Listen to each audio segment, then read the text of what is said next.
Dear student, आज हम power sharing सत्ता की साझेदारी चैप्टर को पढ़ने जा रहे हैं।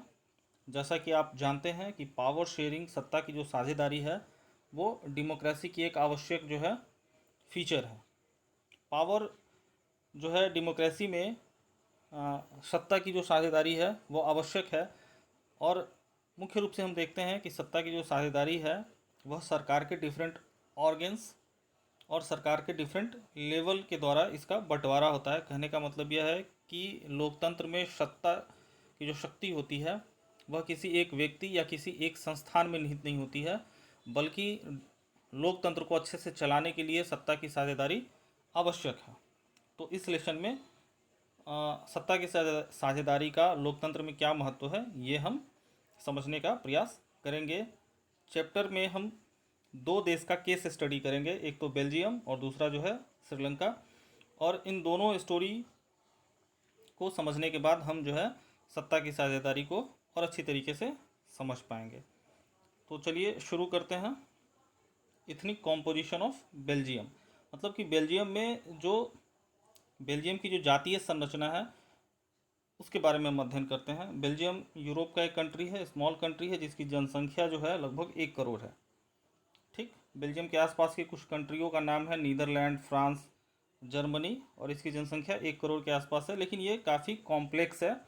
देखते हैं हम यहाँ पे जो 59% पीपल हैं वो डच बोलते हैं और फ्लेमिश रीजन में रहते हैं। 40% जो लोग हैं वो फ्रेंच बोलते हैं और वो वलोनिया रीजन में रहते हैं, और केवल 1% जो लोग हैं वो जर्मन भाषा बोलते हैं। तो इस तरह से हमने देख लिया कि यहाँ मुख्य रूप से तीन भाषा बोलने वाले लोग हैं, इसलिए तीन इथनिसिटी ग्रुप के लोग हैं यहाँ पे, जिनमें Dutch speaking people, French speaking people और जर्मन स्पीकिंग पीपल यहाँ पे रहते हैं।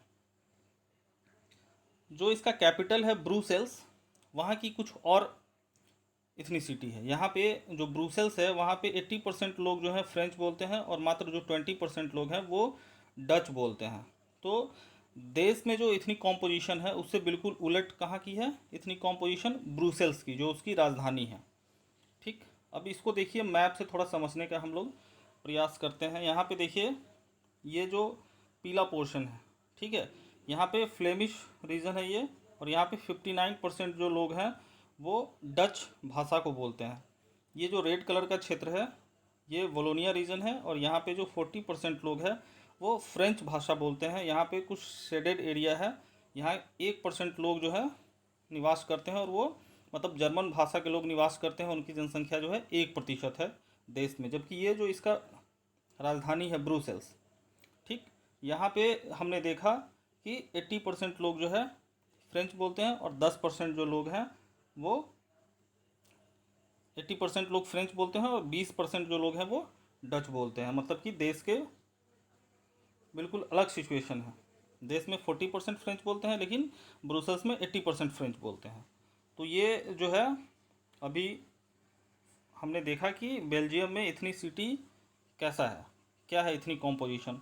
अब देखते हैं हम लोग कि श्रीलंका में जो इथनिक कॉम्पोजिशन है वो कैसा है। आप जानते हैं कि श्रीलंका जो है भारत का एक पड़ोसी आइलैंड है, आइलैंड नेशन है, जो तमिलनाडु से सटा हुआ है। अब जो है हम देखते हैं कि 1948 ईस्वी में जो है ये श्रीलंका इंडिपेंडेंट होता है, और इसकी जो कैपिटल है, इसका जो कैपिटल है वो कोलंबो है, और इसकी जनसंख्या लगभग 2 करोड़ है। ये भी एक छोटा कंट्री है, लेकिन ये भी काफ़ी डाइवर्स है, काफ़ी विविधता लिए हुए है अपने लैंग्वेज और रिलीजन के आधार पे। यहाँ पे जो है 74% जो पीपल है वो सिन्हाला बोलते हैं, सिन्हाला भाषा को बोलते हैं, और ये मुख्य रूप से जो है बौद्ध धर्म को मानते हैं। 18% जो लोग हैं वो तमिल भाषा बोलते हैं, लेकिन ये इसमें जो है तमिल भाषी जो लोग हैं वो हिंदू भी हैं और मुसलमान भी हैं। ठीक, तो 18% लोग जो तमिल बोलते हैं, इसमें जो है इसमें भी वेरिएशन है। इसमें जो है जो श्रीलंकन तमिल है, श्रीलंका के मूल निवासी हैं जो तमिल भाषा बोलते हैं, वो 13% है, और कुछ लोग भारत से भी वहाँ गए थे प्लांटेशन वर्क करने के लिए, काम करने के लिए, तो उनकी संख्या 5% है। अब जो बचा 8% वो जो है क्रिश्चियन धर्म को फॉलो करते हैं, और जो है वो दोनों भाषा बोलते हैं। मतलब क्रिश्चियन जो लोग हैं वो 8% है, वो दोनों भाषा बोलते हैं, कुछ सिन्हालाज लैंग्वेज भी बोलते हैं, कुछ तमिल लैंग्वेज भी बोलते हैं। अब देखिए इसका जो है क्या कहाँ ये लोग रहते हैं, किस एरिया में रहते हैं। तो ये देखिए जो येलो पोर्शन है, जो पीला कलर का क्षेत्र है, यहाँ पे जो है सिन्हालाज स्पीकिंग लोग रहते हैं और इनका जो परसेंटेज है वो सबसे अधिक है। दूसरा जो आप देखिए रेड कलर का जो एरिया है, ठीक, यहाँ पे जो है श्रीलंकन तमिल रहते हैं, जिनकी आबादी जो है 13% के आसपास है। जो इंडियन तमिल है उनकी आबादी 5% के आसपास। ये डार्क वाले जो रेड एरिया है यहाँ रहते हैं। और ये जो स्कैटर्ड एरिया है ये सब, यहाँ पे जो है मुस्लिम आबादी रहते हैं, ठीक। तो ये जो है हमने श्रीलंका का भी इतनी कॉम्पोजिशन देख लिया। अब देखिए कि श्रीलंका ने अपने इस जो है सत्ता की साझेदारी कैसे किया, अपनी इथनिसिटी को उसने कैसे अकोमोडेट करने का कोशिश किया। तो श्रीलंका जो है एक डेमोक्रेटिक कंट्री है, एक लोकतांत्रिक देश है, लेकिन वो जो है अपने पावर शेयरिंग को अच्छे तरीके से नहीं करता है। उसने एक पॉलिसी अपनाई मेजोटेरेनियनिज्म, जिसको बहुसंख्यकवाद की नीति कहते हैं, ठीक। इसका मतलब ये हुआ कि जिस धार्मिक समुदाय की आबादी अधिक है उसको वर्चस्व दिया गया, उसको जो है सत्ता में अधिक हिस्सेदारी दी गई, ठीक। तो इसी में मेजोटेरेनियन जो पॉलिसी है उसके अकॉर्डिंग जो है उसने क्या किया, जो मेजोरिटी कम्युनिटी है उसको जो है सरकार में उसको अधिक जो है हिस्सेदारी दी गई। तो ये जो पॉलिसी है वो 1956 में अडॉप्ट किया गया श्रीलंकन गवर्नमेंट के द्वारा। और देखो इसमें क्या क्या होता है। जो पहला चीज़ है वो क्या करते हैं ये लोग कि सिन्हाला जो भाषा है उसको रिकॉग्नाइज्ड कर देता है ऑफिशियल लैंग्वेज, ठीक। राष्ट्र की भाषा सिन्हाला को बना देता है।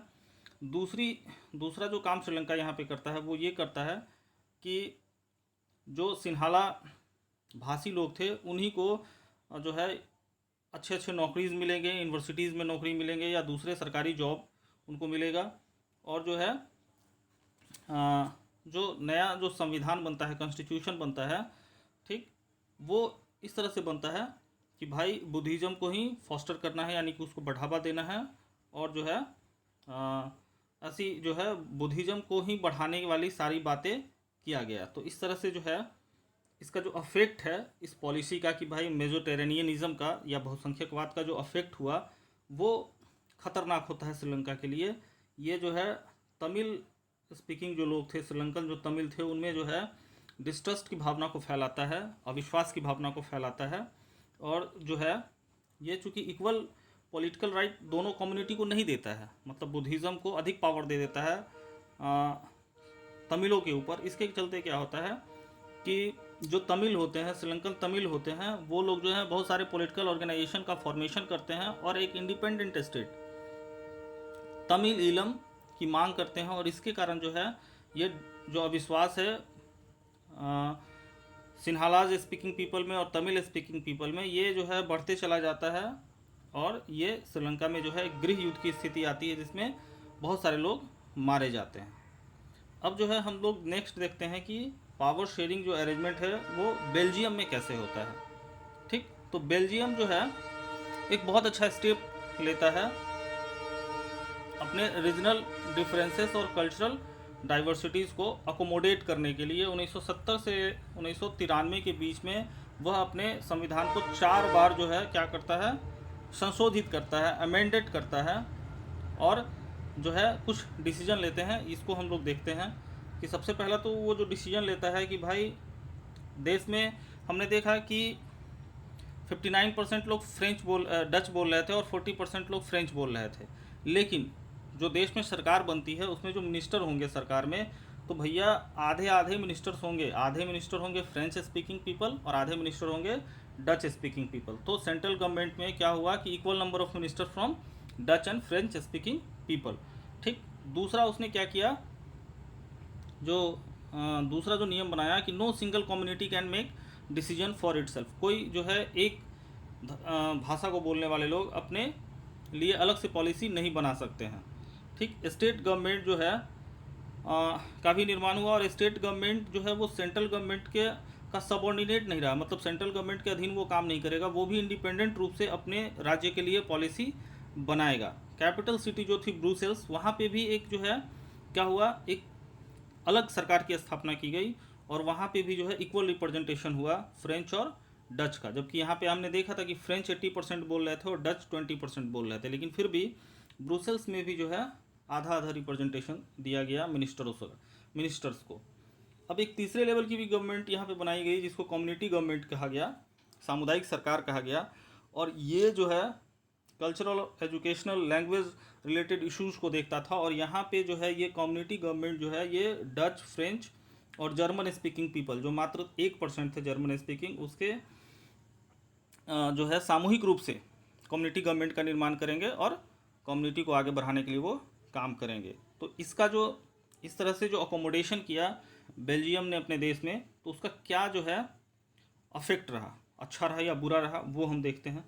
तो गवर्नमेंट जो है उसने क्या किया, सभी डिफरेंट जो कम्युनिटीज़ के लोग थे उन सबके फीलिंग को ध्यान में रखा, ठीक है। तो इसके चलते जो देश है उसमें कोई सिविल वॉर जैसी स्थिति नहीं हुई, वो देश जो है सब समुदाय को मिला के साथ में आगे बढ़ा। इसके चलते जब यूरोपियन यूनियन जो है ब्रुसेल्स को अपने हेडक्वार्टर के रूप में चुनता है, और जो है वो कंट्री रिमेन यूनाइटेड रहा, मतलब वहाँ कोई जो है सिविल वॉर नहीं हुआ, वो एकता के सूत्र में बंधा रहा। अब देखते हैं हम लोग जो नेक्स्ट पॉइंट है, हमारा नेक्स्ट हेडिंग है, वो ये है कि why power sharing is desirable, power sharing क्यों आवश्यक है। तो दो जो है डिफरेंट रीजन है पावर शेयरिंग क्यों आवश्यक है इसके लिए। पहला जो है ये प्रूडेंशियल रीजन है। प्रूडेंशियल रीजन को युक्तिपरक जो है कारण बोलते हैं। ये जो युक्तिपरक कारण होता है, प्रूडेंशियल रीजन होता है, ये नफ़ा नुकसान के कैलकुलेशन पर बेस्ड होता है, calculation of gain and loss. हम कोई जब काम करते हैं तो देखते हैं कि उसमें घाटा है या जो है फ़ायदा है, उस आधार पर अगर हम कोई काम करते हैं तो उसको प्रूडेंशियल रीजन कहते हैं। तो देखो ये जो है फ़ायदेमंद है कैसे, वो देखते हैं कि ये जो है रिड्यूस करता है क्या, कॉन्फ्लिक्ट बिटवीन सोशल ग्रुप्स। यह जो है डिफरेंट जो कल्चरल और इथनिसिटी के लोग रहते हैं उनको बेहतर तरीके से जो है अकोमोडेट करता है, उनमें जो मतभेद हैं या झगड़ा का या मतभेद का जो कारण है उसको रिड्यूस करता है पावर शेयरिंग, ठीक। ये जो है स्टेबिलिटी लाता है, पॉलिटिकल स्टेबिलिटी लाता है कंट्री में। हमने देखा कि बेल्जियम में कोई सिविल वॉर नहीं हुआ, यूनाइट रहें, तो स्टेबिलिटी लाता है कंट्री में, ठीक, और कंट्री को यूनाइट करता है। नेक्स्ट जो है हम लोग देखते हैं मोरल रीजन। आप जानते हैं नैतिक कारण, आप जानते हैं कि डेमोक्रेसी जो है वो प्रतिनिधित्व पे आधारित है, मतलब सभी लोगों को सरकार में हिस्सेदारी मिले उस पर आधारित है, सभी की आवाज़ को सुना जाए उस पर आधारित है। तो ये जो है प्योरली मोरल कंसिडरेशन पे आधारित है, और जो है पावर शेयरिंग मूल्यवान है इस पे आधारित है। Power sharing is desirable because it is very spirit of democracy. मतलब ये है कि यह जो है क्या है कि डेमोक्रेसी के भावना के अनुरूप है पावर शेयरिंग। और जो है डेमोक्रेसी में people have right to consulted on how they are to be governed for the power sharing is necessary. A legitimate government, एक जो है कानूनी रूप से वैध सरकार वही है जहाँ पे जो है सभी लोगों को पार्टिसिपेशन मिले, सरकार में हिस्सेदारी करने के लिए, सिस्टम में हिस्सेदारी मिले। अब देखिए जो नेक्स्ट पॉइंट है ये है फॉर्म्स ऑफ पावर शेयरिंग, मतलब पावर शेयरिंग के कितने प्रकार हैं। तो मोस्टली जो है हम लोग देखते हैं कि 4 प्रकार में पावर शेयरिंग को जो है इसके 4 फॉर्म्स है, 4 रूप हैं। अब देखते हैं, ये देखिए हॉरिजॉन्टल पावर शेयरिंग। आप जानते हैं हॉरिजॉन्टल माने क्या होता है, क्षैतिज। कहने का मतलब कि एक ही लेवल में जब ये क्षैतिज है, ठीक है, तो क्षैतिज जो होगा डैट मीन्स कि एक ही लेवल में या ऑर्गेन्स, डिफरेंट ऑर्गेन्स में जब सत्ता को विभाजित किया जाएगा तो उसको हॉरिजॉन्टल पावर शेयरिंग कहते हैं, ठीक। Different organs, power is shared among different organs of government, जैसे legislature, executive and judiciary. That means जो है लेजिस्लेचर विधायिका जिसको कहते हैं, एग्जीक्यूटिव जिसको आप जो है जो एग्जीक्यूट करते हैं उन कानून को लागू करवाते हैं, और जुडिशियरी न्यायपालिका। तो जो है डिफरेंट ऑर्गेन्स में जब सत्ता का विभाजन हो तो वो हॉरिजॉन्टल पावर शेयरिंग कहलाता है। और देखो इसमें क्या है कि ये जो सभी ऑर्गेन्स है गवर्नमेंट के, लेजिस्लेचर हैं, एग्जीक्यूटिव हैं, जुडिशियरी है, इन सबके कुछ अपने अधिकार होते हैं, ठीक। और ये जो है ईच ऑर्गेन्स जो है क्या करते हैं, एक दूसरे को चेक एंड बैलेंस करते हैं, ठीक है। तो this result in a balance of power among various institution, और this arrangement is called the system of check and balance. इसी के चलते इस सिस्टम का नाम जो है चेक एंड बैलेंस दिया गया हॉरिजॉन्टल पावर शेयरिंग का। तो horizontal distribution of power sharing में जब सरकार के शक्तियों का विभाजन उसके ऑर्गन में हो जाए लेजिस्लेचर, एग्जीक्यूटिव और जुडिशरी में, तो इसको हॉरिजॉन्टल कहते हैं, हॉरिजॉन्टल पावर शेयरिंग कहते हैं। और इसमें सभी ऑर्गन जो है एक दूसरे को चेक एंड बैलेंस करते हैं। जो नेक्स्ट है हमारा पावर शेयरिंग का फॉर्म, वो है vertical distribution of power sharing. That means कि वर्टिकल इसको कहते हैं ऊपर नीचे, ऊपर से नीचे या नीचे से ऊपर जब जाते हैं तो उसको vertical distribution of power sharing या वर्टिकल डिस्ट्रीब्यूशन कह सकते हैं। तो इसमें क्या है, लेबल्स आ जाता है, ठीक है। पावर अगर डिफरेंट लेबल्स में शेयर किया जाए तो उसको वर्टिकल पावर शेयरिंग कहते हैं। अब जो हो इसमें क्या है कि डिफरेंट लेबल्स आ जाएगा। तो देखिए यहाँ पे जो है हम लोग देखते हैं कि भारत में जो है 3 लेवल की गवर्नमेंट होती है, ठीक। एक तो सेंट्रल लेवल पे होती है जिसको फेडरल गवर्नमेंट या सेंट्रल गवर्नमेंट या यूनियन गवर्नमेंट कहते हैं। दूसरा जो है प्रोविंशियल या रीजनल लेवल पे होता है जिसको स्टेट गवर्नमेंट कहते हैं। तीसरा जो है लोकल लेवल पे होता है जिसको पंचायत या म्यूनिसिपैलिटीज़ कहते हैं। तो यहाँ पे देखिए डिफरेंट लेवल आ गया, 3 लेवल की गवर्नमेंट आ गई। तो ये जो है vertical distribution of power sharing का उदाहरण है। जो तीसरा है वो है power shared among different social groups. जब सत्ता की साझेदारी सोशल ग्रुप्स के बीच में हो, जैसे रिलीजियस और लिंग्विस्टिक ग्रुप के रूप में हो, तो उसको जो है डिफरेंट सोशल ग्रुप्स के अंतर्गत लाया जाएगा।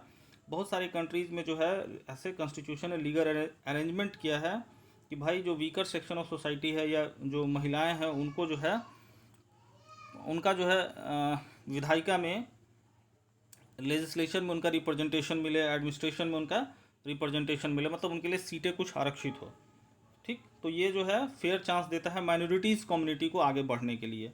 तो ये जो बेल्जियम में कम्युनिटी गवर्नमेंट का उदाहरण है, या फिर भारत में जो रिजर्व कॉन्स्टिट्यूएंसीज़ का पार्लियामेंट में या फिर विधानसभा में जो रिजर्व कॉन्स्टिट्यूएंसीज़ हैं, वो जो है इसका सोशल ग्रुप्स का, ये जो power sharing among different social groups का अच्छा उदाहरण है। अब जो लास्ट है वो है हमारा power sharing among political parties, pressure and movement groups, ठीक। ये चौथा जो है हमारा फॉर्म्स है पावर शेयरिंग का। डेमोक्रेसी में जो है सभी सिटीजन्स को ये फ्रीडम होना चाहिए कि वो अपने तरीके का जो है शासन पद्धति को चुन सके, चूँकि सभी लोगों को अपने इच्छा के अनुसार जो है प्रतिनिधित्व मिलना चाहिए। तो जो है समकालीन जो लोकतंत्र है उसमें पावर जो है डिफरेंट पॉलिटिकल पार्टीज़ में शेयर्ड होते हैं। हर पॉलिटिकल पार्टीज़ का अपना आइडियोलॉजीज़ होता है और उनके जो है चाहने वाले लोग भी, सोशल ग्रुप्स भी होते हैं। तो डेमोक्रेसी में पावर जो है शेयर्ड होता है वेरियस इंटरेस्ट ग्रुप में भी, सच एज जो है व्यापारियों का ग्रुप, बिजनेसमैन का ग्रुप, इंडस्ट्रियलिस्ट का ग्रुप, फार्मर का ग्रुप, इंडस्ट्रियल वर्कर्स का ग्रुप, जिसके आधार पे वो जो है सरकार से अपने अधिकारों को मांगते हैं और इस तरह से जो है वो डिसीजन मेकिंग प्रोसेस में भाग लेते हैं। तो इस तरह से ये जो सत्ता की साझेदारी है वो चैप्टर समाप्त होता है। उम्मीद है कि आपको जो है अच्छे से समझ में आए।